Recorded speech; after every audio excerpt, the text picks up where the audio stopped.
رمضان کے روزوں کی قضا کس طرح کی جائے گی؟ رمضان کی قضا ماہ رمضان کے فوری بعد واجب نہیں ہے، بلکہ اس کی قضا سال کے دوران حسب منشا کی جا سکتی ہے۔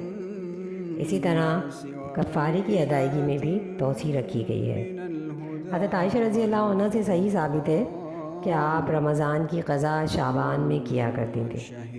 وہ فوراً قضا نہیں دیا کرتی تھیں، حالانکہ قضا دینے پر قادر تھیں۔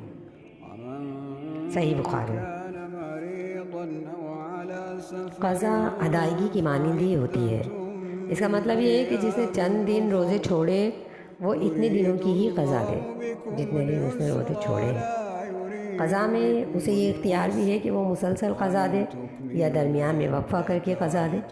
شرعاً اس میں کوئی حرج نہیں، جیسے کہ اللہ تعالیٰ ارشاد فرماتے ہیں وَمَنْ كَانَ مَرِيضًا أَوْ عَلَى سَفَرٍ فَعِدَّةٌ مِّنْ أَيَّامٍ أُخَرَ، سورۃ البقرہ 185۔ جو کوئی بیمار ہو یا وہ سفر پر ہو تو دوسرے دنوں میں وہ گنتی پوری کر لے۔ اس آیت کا مطلب یہ ہے کہ جو کوئی رمضان میں بیمار ہو جائے یا اسے سفر لاحق ہو جائے اور اس نے روزے چھوڑ دیے ہیں تو وہ رمضان گزر جانے کے بعد مسلسل اتنے دنوں کی قضا دے یا وقفہ دے کہ جتنے کہ اس نے روزے چھوڑے۔ اب وہ مسلسل روزے رکھے یا پھر وقفے کے ساتھ روزے رکھے، یہ دونوں صورتیں جائز ہیں۔ اللہ نے مطلق طور پر روزوں کی ادائیگی کا حکم دیا ہے، اسے مقید نہیں کیا۔ عبداللہ بن عمر سے روایت ہے، نبی صلی اللہ علیہ وسلم نے رمضان کی قضا کے بارے میں فرمایا کہ اگر انسان چاہے تو فرق ڈال دے اور اگر چاہے تو مسلسل قضا دے۔ اس روایت میں ضعف ہے۔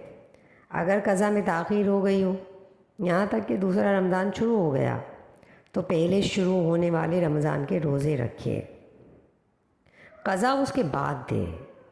اس صورت میں کوئی فدیہ ادا نہیں کرنا پڑے گا، یہ تاخیر عذر کی بنا پر ہو یا بغیر کسی عذر کے ہو۔ حسن بصری کا یہی مذہب ہے۔